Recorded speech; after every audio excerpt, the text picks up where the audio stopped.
Good morning students. आज की इस वीडियो में हम बात करेंगे classical theory of full employment अर्थात complete classical model of output and employment, उत्पादन और रोजगार का संपूर्ण क्लासिकल मॉडल। ये अपने एग्जाम की दृष्टि से बहुत महत्वपूर्ण टॉपिक है। तो सबसे पहले हम बात करेंगे क्लासिकल अर्थशास्त्री कौन थे। तो क्लासिकल अर्थशास्त्र शब्द का आविष्कार कार्ल मार्क्स द्वारा किया गया था, और कार्ल मार्क्स ने जिन अर्थशास्त्रियों के लिए किया था वो थे David Ricardo, JS. John Stuart मिल, और उससे पहले के जितने भी अर्थशास्त्री थे उनके लिए कार्ल मार्क्स ने क्लासिकल शब्द का प्रयोग किया था, जिसे हम प्रतिष्ठित अर्थशास्त्र भी कहते हैं। लेकिन बाद में जॉन मेनार्ड किन्स के द्वारा रिकार्डो के अनुयायी जिनमें जे.एस. जॉन स्टुअर्ट मिल, अल्फ्रेड मार्शल, एजवर्थ तथा पिगू को भी क्लासिकल अर्थशास्त्रियों की सूची में शामिल किया गया है। तो जे.एम. किन्स ने रिकार्डो के अनुयायी, और अनुयायी कौन कौन से हैं? John Stuart Mill, J S. Mill, Alfred Marshall, Edgeworth और पिगू। गार्डन एक्ले ने सर्वप्रथम अपनी पुस्तक मैक्रो इकोनॉमिक्स में उत्पादन और रोजगार का प्रतिष्ठित मॉडल प्रतिपादित किया था। इस सिद्धांत के अनुसार यदि कीमत और मजदूरी की दर पूर्णतया परिवर्तनशील या लोचशील हो तो अर्थव्यवस्था में हमेशा पूर्ण रोजगार पाया जाता है, कभी भी अल्प रोजगार की स्थिति पैदा नहीं होगी। इसलिए आर्थिक क्रियाओं में सरकार की कोई हस्तक्षेप या सरकार की कोई भूमिका की आवश्यकता नहीं है। अर्थात क्लासिकल अर्थशास्त्रियों ने सर्वप्रथम लेजिस फेयर की नीति अपनाई थी। लेजिस फेयर का मीन्स होता है कि सरकार का बाजार पे कोई नियंत्रण नहीं होता है, कोई हस्तक्षेप नहीं होता है। बाजार जो है वो मांग और पूर्ति की शक्तियों से अपने आप चलता रहता है।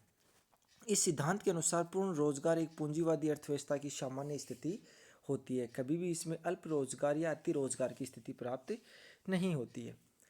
तो जो भी क्लासिकल मॉडल है उन्होंने ये बता दिया कि मजदूरी और कीमत अगर पूर्णतः परिवर्तनशील होगी तो हमेशा पूर्ण रोजगार अर्थव्यवस्था में बना रहेगा, और इसके लिए सरकार का कोई हस्तक्षेप की आवश्यकता नहीं है। और क्लासिकल मॉडल के जिस पे डिपेंड है, जो इसके दो मूलभूत आधार स्तंभ है, वो पहला तो है से का बाजार नियम। इसको से लिखा जाता है, इनका पूरा नाम था जीन बेस्टिस से। इसको नोट कर लेना, जीन बेस्टिस्ट 1767 से 1872 इनका बाजार नियम दिया था। इन्होंने 19वीं शताब्दी के प्रारंभ में अपना ये नियम दिया था। और दूसरा जो इनका मुख्य आधार स्तंभ है वह है मुद्रा का परिमाण सिद्धांत, जिसका अध्ययन हम पिछले वीडियो में कर चुके हैं। तो हम सबसे पहले बात करेंगे से का बाजार नियम।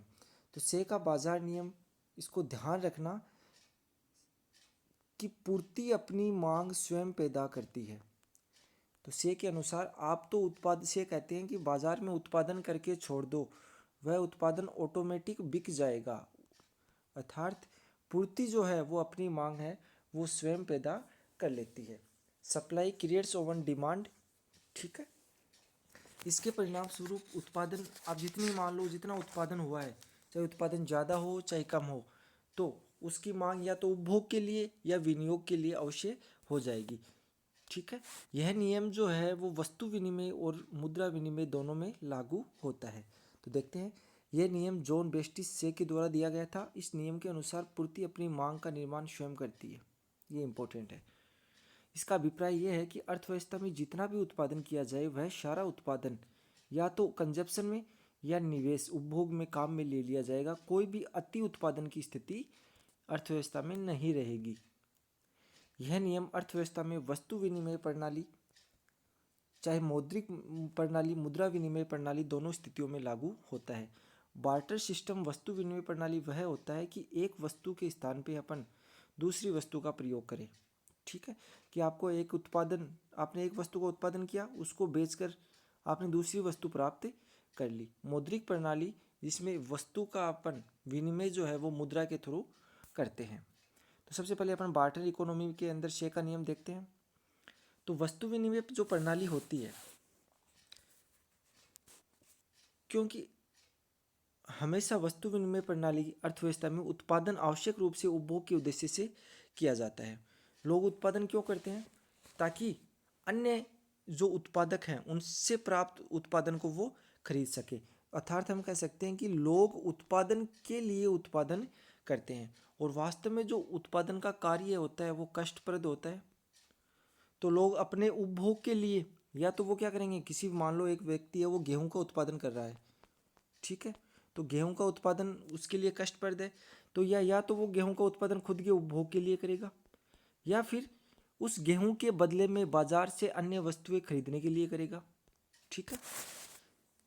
अतः वह जितना गेहूं का उत्पादन करेगा उसका दो भागों में उसको डिवाइड कर लेगा, कुछ तो उसका उपभोग कर लेगा, बाकी जो गेहूं बचेगा उसको क्या करेगा, मार्केट में बेच देगा, और उसके बदले में वो अन्य वस्तुएं मार्केट में से खरीद लेगा। इसलिए वस्तुओं का कभी भी संग्रह नहीं होगा, ठीक है। तो जब लोग वस्तु का उत्पादन करके उसकी पूर्ति करते हैं तो बदले में अन्य लोगों के द्वारा उत्पादित वस्तु की वो क्या करते हैं, मांग करते हैं। मान लो दो व्यक्ति थे, एक ने गेहूं का उत्पादन किया, ठीक है, और दूसरे ने कपड़े का उत्पादन किया है। तो गेहूं का जिसने उत्पादन किया वो गेहूं का या तो उपभोग करेगा, और जो शेष बचेगा उसको मार्केट में बेच देगा। किसके बदले में? कपड़े के बदले में। कुछ मान लो 5 kg गेहूं बदल उसने बेचा और उसे 1 मीटर कपड़ा प्राप्त हुआ, ठीक है। तो यहाँ जो लोग वस्तु का उत्पादन करते हैं उसकी पूर्ति करते हैं, वह किस लिए करते हैं? ताकि बदले में अन्य लोगों के द्वारा उत्पादित वस्तु की वो क्या कर सके, मांग कर सके। इस गेहूँ 5 kg गेहूँ इसको देंगे और बदले में उससे 1 मीटर कपड़े की मांग कर लेंगे। अतः प्रत्येक व्यक्ति की पूर्ति अन्य वस्तुओं की क्या होती है, मांग होती है। और अर्थव्यवस्था में समग्र मांग और समग्र पूर्ति हमेशा क्या रहती है, बराबर रहती है। और अति उत्पादन और अनैच्छिक बेरोजगारी की समस्या कभी भी अर्थव्यवस्था में नहीं आती। मान लो बाई चांस किसी वस्तु की कीमत या किसी वस्तु का उत्पादन ज़्यादा हो जाए, अब मान लो को जो गेहूं उत्पादन कर रहा था वो बहुत ज़्यादा हो जाए, तो गेहूं की जो कीमत है वस्तुओं के रूप में, मान लो प्रारंभ में उनका जो वस्तु विनिमय का सिद्धांत था वो था 5 kg गेहूं के बदले 1 मीटर कपड़ा, ठीक है। अब मान लो गेहूं की का उत्पादन बहुत अधिक हो गया, तो ये जो विनिमय की जो शर्त है वो चेंज हो जाएगी। क्या हो जाएगा, 10 kg कपड़ा, ठीक है, बदले में 1 मीटर, सॉरी 10 kg गेहूं बदले में 1 मीटर कपड़ा। तो यदि किसी वस्तु का अधिक उत्पादन हो जाता है तो उस वस्तु की कीमत अन्य वस्तु के रूप में गिर जाएगी। पहले 1 मीटर कपड़े के बराबर कितना गेहूं दे रहे थे, 5 kg। अब गेहूं का उत्पादन ज़्यादा होने के कारण एक वस्तु जो है या फिर 1 मीटर जो कपड़ा है उसके स्थान पे अपने को 10 kg गेहूं देने पड़ेंगे। अर्थात गेहूं की जो कीमत है वो कपड़े की कीमत के रूप में क्या हो गई, कम हो गई। ज़्यादा कपड़ा देना मतलब उसी कपड़े को खरीदने के लिए ज़्यादा गेहूं देने पड़ रहे हैं। अंततः मांग और पूर्ति दोनों क्या हो जाएंगे, बराबर हो जाएंगे, ठीक है। तो वस्तु विनिमय अर्थव्यवस्था में उत्पादन आवश्यक रूप से उपभोग के उद्देश्य से किया जाता है। जो कुछ भी पैदा किया जाता है उसका कुछ भाग तो स्वयं उपभोग के लिए उत्पादक रख लेते हैं, बाकी भाग दूसरे उत्पादकों को वस्तुओं के साथ विनिमय किया जाता है। यह विनिमय इस प्रकार किया जाता है कि समुदाय द्वारा उत्पादित सारा उत्पादन अपने उपभोग के लिए प्रयोग हो जाता है, ठीक है। एक वस्तु का जो उत्पादन है वो अन्य वस्तु की मांग पैदा हो जाएगी, ठीक है। यदि किसी एक उत्पादक द्वारा अति उत्पादन की स्थिति हो जाए तो उस वस्तु की सापेक्ष कीमत कम हो जाएगी, जिससे उसके उत्पादन में कमी होगी। इस प्रकार अर्थव्यवस्था में कुल मांग और कुल पूर्ति हमेशा बराबर रहेंगे। यह सापेक्ष कीमतों के कारण संतुलन में होती है। अनिश्चित समय तक पूर्ण रोजगार की स्थिति बनी रहती है। यहाँ सापेक्षिक कीमतों का अर्थ है एक वस्तु की दूसरी वस्तु के रूप में कीमत से, ठीक है। अब हम बात करते हैं मौद्रिक अवस्था, जो मुद्रा विनिमय होता है उसमें से का नियम किस प्रकार लागू होता है। तो इसमें दो कंडीशन होती है। पहला, मौद्रिक या मुद्रा विनिमय के अंतर्गत लोग बचत करते हो। दूसरी कंडीशन ये होती है कि इसमें लोग बचत नहीं करते हो। तो पहली कंडीशन है जब व्यक्ति बचत न करे। अब मान लो मुद्रा अवस्था है या मौद्रिक विनिमय हो रहा है अर्थव्यवस्था में, तो वहाँ से का नियम लागू होगा। क्यों? क्योंकि जो वस्तु के बारे में ली गई मान्यताएं थी वो मुद्रा के लिए भी सेम ही होगी।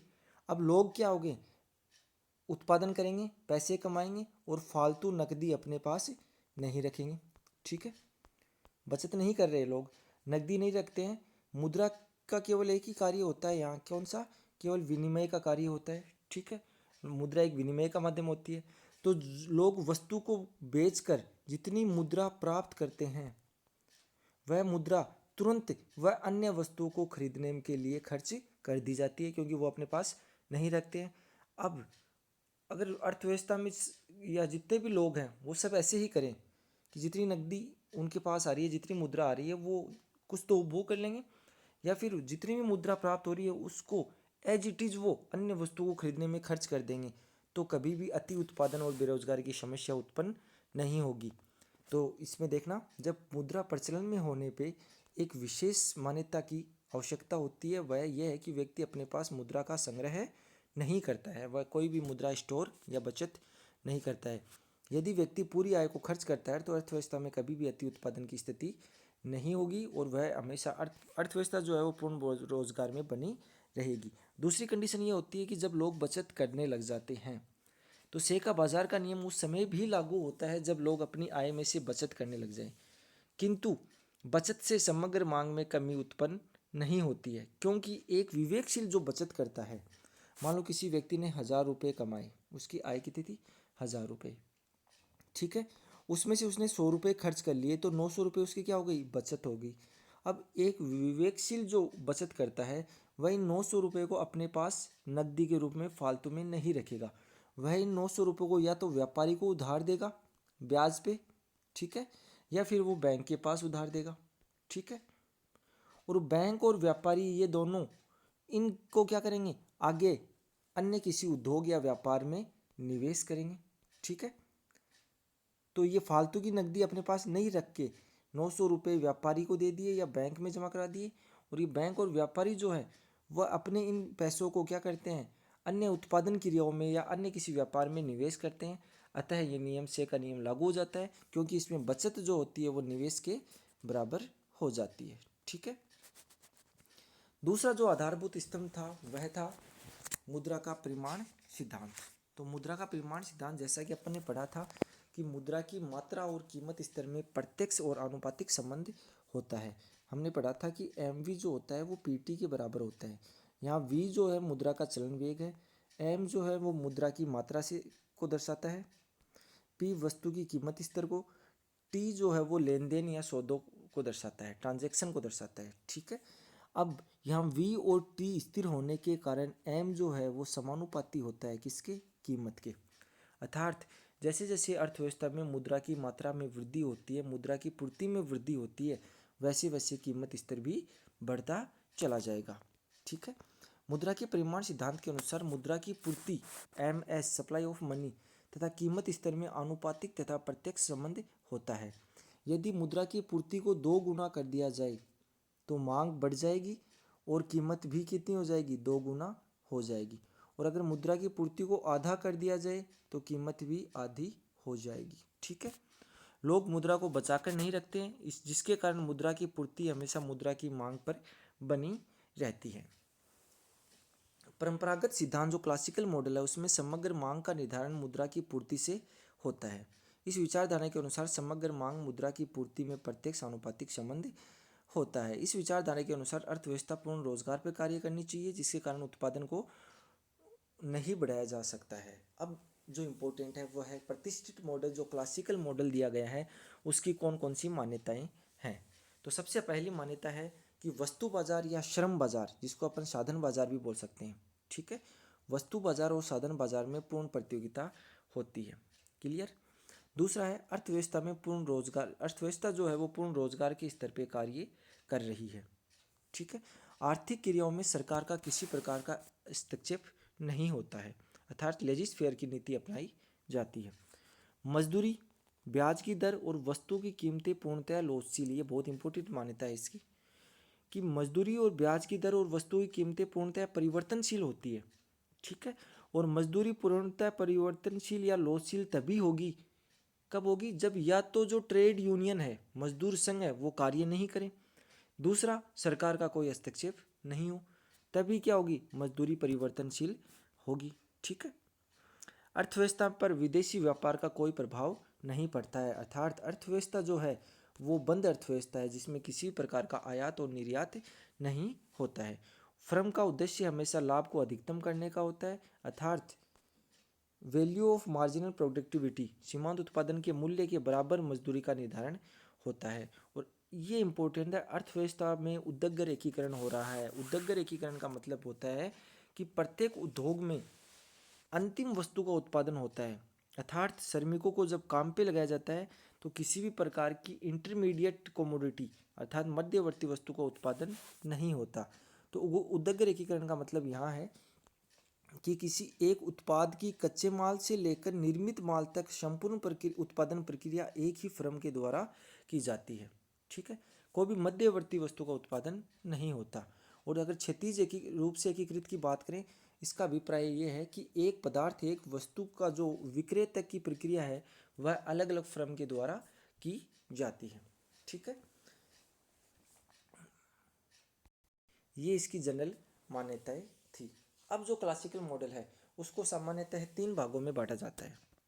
पहला जो भाग है वो है उत्पादन व रोजगार क्षेत्र, जिसको एम्प्लॉयमेंट एंड प्रोडक्शन सेक्टर कहा जाता है। दूसरा जो भाग है उसे अपन मुद्रा बाजार कहते हैं। और तीसरा जो क्षेत्र है उसे अपन वास्तविक क्षेत्र कहते हैं। ठीक है, तो पहला है उत्पादन और रोजगार क्षेत्र, इसको थोड़ा ध्यान से समझना। उत्पादन और रोजगार क्षेत्र के अंतर्गत सबसे पहले अपन अध्ययन करेंगे उत्पादन फलन का, प्रोडक्शन फंक्शन। और उसके बाद दूसरा अपन अध्ययन करेंगे श्रम का मांग फलन।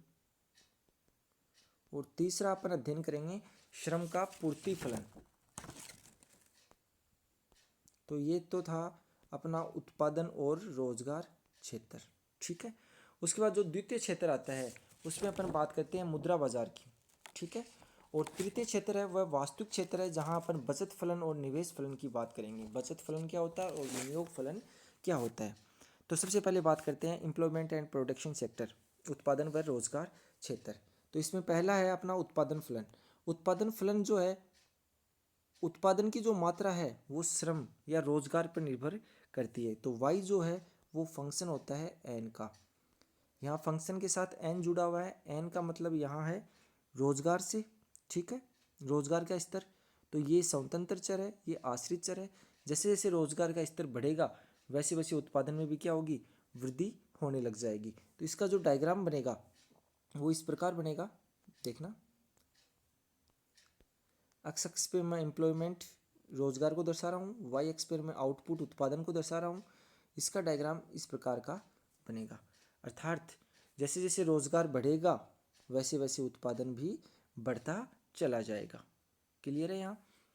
और जो D Y upon D N यहाँ दिखाया गया है, अर्थात एक अतिरिक्त इकाई उत्पादन का प्रयोग करने पर, अर्थात एक अतिरिक्त इकाई श्रमिक का प्रयोग करने पे कुल उत्पादन में कितना परिवर्तन हो रहा है, ये दिखाता है delta Y upon delta N. क्योंकि ये हो गया उत्पादन में परिवर्तन और ये हो गया श्रमिकों में परिवर्तन, अर्थात एक अतिरिक्त इकाई श्रम का प्रयोग करने पे कुल उत्पादन में कितना परिवर्तन होता है। और जब एक अतिरिक्त इकाई की बात करते हैं तो D Y upon D N किसको दिखाता है, श्रम की सीमांत उत्पादकता, एम पी एल। और एम पी एल हमेशा क्या होगी, इसमें धनात्मक होगी। तो D Y upon D N जो है वो हमेशा जीरो से बड़ा होगा। रोजगार बढ़ने पे उत्पादन में वृद्धि होती है। ठीक है, अब अपन बात करते हैं दूसरा श्रम का मांग फलन। तो श्रम की जो मांग है, तो श्रम एक प्रकार का साधन है। तो श्रम की जो मांग है वो किस पे डिपेंड करेगी, वह वास्तविक मजदूरी पे डिपेंड करेगी। और वास्तविक मजदूरी क्या होती है, डब्लू है या मौद्रिक मजदूरी। और जब मौद्रिक मजदूरी में कीमत का भाग दे दिया जाता है तो हमें वास्तविक मजदूरी प्राप्त होती है। तो वास्तविक मजदूरी अपन किसको कहेंगे, डब्लू अपॉन पी को कहेंगे।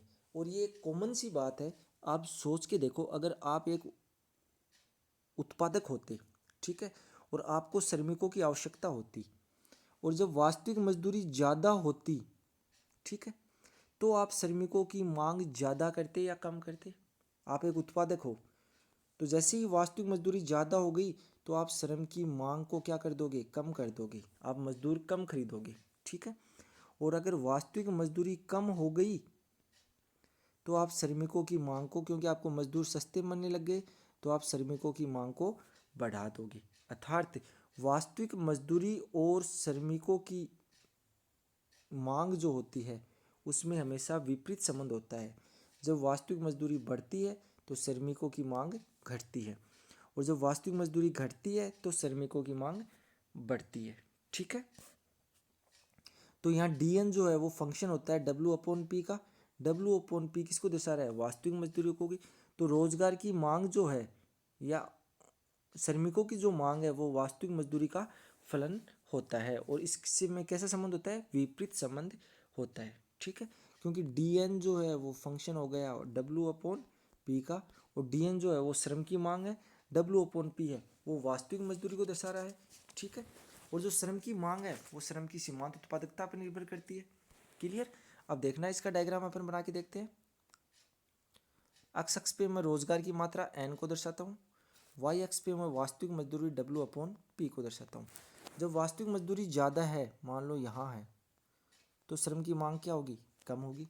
वास्तविक मजदूरी कम हो जाएगी, थोड़ी कम होगी, तो श्रम की मांग ज़्यादा, और कम हो जाएगी तो और ज़्यादा। वास्तविक मजदूरी और कम हो जाएगी तो श्रम की मांग और ज़्यादा। तो जो डायग्राम बनेगा वो नीचे की तरफ गिरता हुआ, ये होगा श्रम का मांग वक्र। ठीक है, DN। और ये कैसे संबंध है? हमेशा वास्तविक मजदूरी की दर और श्रम की मांग में उल्टा संबंध को दर्शाता है। ठीक है, अब तीसरा जो है वो श्रम का पूर्ति फलन, सप्लाई फंक्शन ऑफ लेबर। तो श्रम की पूर्ति कौन करता है? श्रम संघ, श्रम का जो संघ यूनियन बनी हुई है वो श्रम की पूर्ति करते हैं, वो श्रम को मार्केट में बेचते हैं। तो ये कॉमन सी बात है, अगर ज़्यादा मजदूरी मिलेगी, अगर W/P ज़्यादा मिलेगा तो श्रम ज़्यादा काम करेगा, अर्थात श्रम की पूर्ति बढ़ जाएगी। और अगर W/P वास्तविक मजदूरी उन्हें कम मिलेगी तो श्रम की मांग जो है वो क्या हो जाएगी? घट जाएगी। तो दोनों एक साथ बढ़ रहे हैं या दोनों एक साथ घट रहे हैं, तो यहाँ धनात्मक संबंध होता है। रोजगार की पूर्ति या श्रम की पूर्ति और वास्तविक मजदूरी में कैसा संबंध होता है? धनात्मक संबंध होता है। तो SN जो है सप्लाई ऑफ लेबर, वो फंक्शन होता है W/P का, और जो डायग्राम बनेगा वो कैसा बनेगा? यहाँ रोजगार को दर्शाया, ये मूल बिंदु है, यहाँ W/P है। मान लो मजदूरी इतनी है तो श्रम की पूर्ति इतनी, मजदूरी जैसे जैसे बढ़ गई श्रम की पूर्ति भी बढ़ती चलेगी, और धनात्मक ढाल का श्रम का पूर्ति वक्र प्राप्त होता है। ठीक है, धनात्मक ढाल का श्रम का पूर्ति वक्र का तात्पर्य यह हुआ कि वास्तविक मजदूरी की दर जैसे जैसे बढ़ती है, पूर्ति भी, श्रम की पूर्ति भी बढ़ जाती है, अर्थात वास्तविक मजदूरी की दर और श्रम की पूर्ति में सीधा संबंध होता है। और अब संतुलन की शर्त क्या होती है? श्रम की मांग और श्रम की पूर्ति। तो हमने अभी डायग्राम मैंने यहाँ बनाया था कि श्रम की जो मांग है वो ऋणात्मक ढाल का वक्र होता है, श्रम का जो पूर्ति है वो धनात्मक ढाल का वक्र को दर्शाती है। यहाँ एक्स अक्ष पे अपन ने N रोजगार को दर्शाया है, ये मूल बिंदु है, यहाँ W/P को दर्शाया है। तो जो उत्पादन और रोजगार क्षेत्र है वहाँ किसका निर्धारण होगा? तो जहाँ पे श्रम का मांग और श्रम का पूर्ति वक्र आपस में काटेगा, मान लो ये E बिंदु है, इस पे यहाँ काट रहा है, वहाँ पे वास्तविक मजदूरी, ध्यान से देखना, W/P1। ठीक है, और रोजगार का स्तर ON का निर्धारण होता है। तो उत्पादन और रोजगार का जो क्षेत्र है उसमें वास्तविक मजदूरी W/P तथा रोजगार के स्तर का निर्धारण किया जाता है, और वह संतुलन की स्थिति में श्रम की जो मांग है वो श्रम की पूर्ति के क्या होती है? बराबर होती है। तो ये E बिंदु है वो संतुलन की अवस्था होगी। ठीक है, अब दूसरा अपने पास आता है मौद्रिक क्षेत्र या मुद्रा बाजार। मुद्रा बाजार में अपन ने मुद्रा का परिमाण सिद्धांत अभी अभी पढ़ा है कि MV जो होता है वो PT या PY के बराबर होता है। M यहाँ मुद्रा की पूर्ति को दर्शाता है, V मुद्रा का चलन वेग है, ठीक है, P कीमत स्तर है, और Y जो है ये उत्पादन को दर्शा रहा है, वास्तविक उत्पादन जो हो रहा है उसको दर्शा रहा है। और इसमें आपको ये जो पता है कि अर्थव्यवस्था में उद्योग एकीकरण हो रहा है, अर्थात जो Y है वो किसके बराबर होगा? T के बराबर होगा, क्योंकि अंतिम वस्तु का उत्पादन हो रहा है, तो हमेशा जो कुल सौदे हैं, कुल ट्रांजैक्शन है वो वास्तविक उत्पादन के क्या होगा? बराबर होता है। ठीक है, कोई भी मध्यवर्ती का वस्तु का उत्पादन नहीं होने के कारण Y जो है वो T के बराबर होगा। अब यहाँ जो संबंध हमें ज्ञात करना है वो करना है Y और किसमें? कीमत में। तो MV हमने किसके बराबर किया है? PY के। ठीक है, अब अगर Y को मैं इस साइड में लिया हूँ तो एम वी अपॉन पी किसके बराबर होगा, वाई के। तो उत्पादन की मात्रा और कीमत में कैसा संबंध हो गया, उल्टा संबंध हो गया। तो यहाँ जो डायग्राम बनेगा, इधर कीमत को दर्शाया है, प्राइस लेवल को, इधर वाई उत्पादन को दर्शा रहा हूँ। तो एम वी जो डायग्राम बनेगा वो कैसा बनेगा, रेक्टेंगुलर हाइपरबोला बनता है, आयताकार अतिपरवलय होता है। ठीक है, और यह समग्र मुद्रा की पूर्ति को दर्शाता है। क्लासिकल मॉडल में मुद्रा की पूर्ति या मुद्रा की मांग, मुद्रा की पूर्ति समग्र मुद्रा की मांग को निर्धारित करती है। ठीक है, जैसे ही मुद्रा की पूर्ति बढ़ेगी तो ये एम वी वक्र ऊपर की तरफ खिसक जाएगा, और मुद्रा की पूर्ति अगर कम हो जाएगी तो एम वी वक्र नीचे की तरफ खिसक जाएगा। क्लियर है यहाँ। और ये जो द्वितीय क्षेत्र है, मुद्रा बाजार है, यहाँ वस्तु की कीमत का निर्धारण होता है। पहले क्षेत्र में अपन ने किसका निर्धारण किया था, वास्तविक मजदूरी और रोजगार का। द्वितीय क्षेत्र है, इसमें वस्तु की कीमत का निर्धारण हो गया। अब जो तीसरा सेक्टर है जिसे अपन वास्तविक क्षेत्र कहते हैं, रियल सेक्टर जिसे हम कहते हैं, उसमें किसका निर्धारण होता है, उसमें ब्याज की दर और बचत और निवेश का निर्धारण होता है। तो इसको थोड़ा ध्यान से समझना। तो जो रियल सेक्टर है, वास्तविक क्षेत्र है, उसमें हम दो बातें करेंगे, पहला बचत फलन और दूसरा निवेश फलन।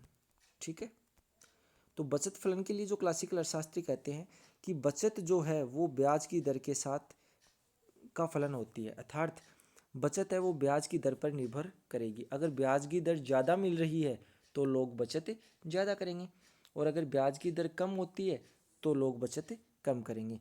तो ब्याज की दर और बचत में यहाँ सीधा संबंध होता है। यहाँ मैं डायग्राम बना के दिखाऊँ, यहाँ सेविंग को दर्शाया गया है, या interest rate, rate of interest बचत को दर्शाया, सॉरी ब्याज को दर्शाया गया है। तो जैसे जैसे ब्याज की दर बढ़ेगी, यहाँ ब्याज R1 है तो बचत H1 है, ब्याज की दर बढ़ के R2 हो गई तो बचत H2 हो जाएगी, R3 हो गई तो बचत H3 हो जाएगी। अर्थात जैसे जैसे ब्याज ज़्यादा मिलेगा वैसे वैसे लोग बचत भी ज़्यादा करेंगे, और जो डायग्राम प्राप्त होगा वो धनात्मक ढाल का वक्र प्राप्त होगा। ठीक है, तो ये जो बचत वक्र है, बचत फलन का जो वक्र है वो कैसा बनेगा, धनात्मक ढाल का होगा। ठीक है, दूसरा निवेश फलन, यहाँ मैंने लिखा है कि D S upon D R zero से बड़ा है, अर्थात ब्याज की दर और बचत में सीधा संबंध होता है। क्लासिकल अर्थशास्त्रियों ने बचत को आय का फलन मांगा, इसलिए नहीं माना, आय का फलन इसलिए नहीं माना क्योंकि अर्थव्यवस्था में पूर्ण रोजगार पाया जाता है, जिसके कारण वास्तविक आय में कोई परिवर्तन नहीं होता और उत्पादन में वृद्धि भी नहीं होती है। ठीक है, अब बात करते हैं निवेश फलन की। तो निवेश फलन जो है, इन्वेस्टमेंट फंक्शन, तो क्लासिकल अर्थशास्त्रियों ने ये कहा था कि बचत और निवेश एस और आई दोनों ब्याज की दर पर निर्भर करते हैं, लेकिन जब ब्याज की दर बढ़ती है तो बचत तो बढ़ जाती है, लेकिन जब ब्याज की दर बढ़ती है तो जो निवेश करता है, ठीक है, वो क्या करेंगे, ज़्यादा ब्याज की दर पे पैसा उधार कम लेंगे। ठीक है, तो ब्याज की दर और निवेश में ऋणात्मक संबंध या विपरीत संबंध होता है। तो एक जनरल सी बात है, एक व्यक्ति है, राम नाम का व्यक्ति है, और उससे ब्याज दर अगर ज़्यादा मिल रही है, ठीक है, ब्याज दर क्या मिल रही है, ज़्यादा, तो वो क्या करेगा, अपनी जो पैसे बचे हुए हैं उनको ब्याज पे लगा देगा या बैंक में जमा करा देगा। ठीक है, अर्थात जब ब्याज दर ज़्यादा तो वो सेविंग भी ज़्यादा कर लेगा। ठीक है, अब वही राम एक उद्योग खोलता है तो उसे पैसे की आवश्यकता होती है, अर्थात वह निवेश करना चाहता है उस उद्योग में, तो वो क्या करेगा, ब्याज पे पैसे लेगा। अगर उसे ब्याज दर ज़्यादा मिल रही है तो वो क्या करेगा,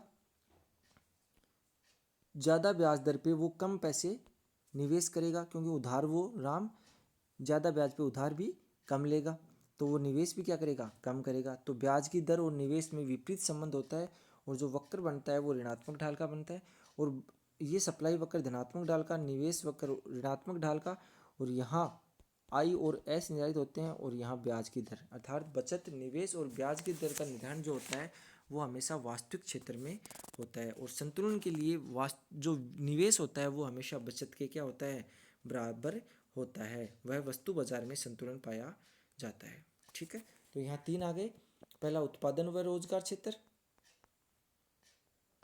दूसरा जो है वो मौद्रिक क्षेत्र, और उत्पादन और रोजगार क्षेत्र में अपन ने तीन चीज़ें पढ़ी थी, श्रम का मांग, श्रम की पूर्ति, ठीक है, और उत्पादन का स्तर जो रोजगार के स्तर के समानुपाती होता है, उसका फलन होता है। मौद्रिक क्षेत्र में अपन ने कीमत का निर्धारण कर लिया था, और वास्तविक जो क्षेत्र है जिसमें अपन ने बचत फलन और निवेश फलन का अध्ययन किया है। नेक्स्ट वीडियो में अपन पढ़ेंगे क्लासिकल मॉडल का प्रारंभिक इनिशियल इक्विलिब्रियम क्या होता है। Thank you.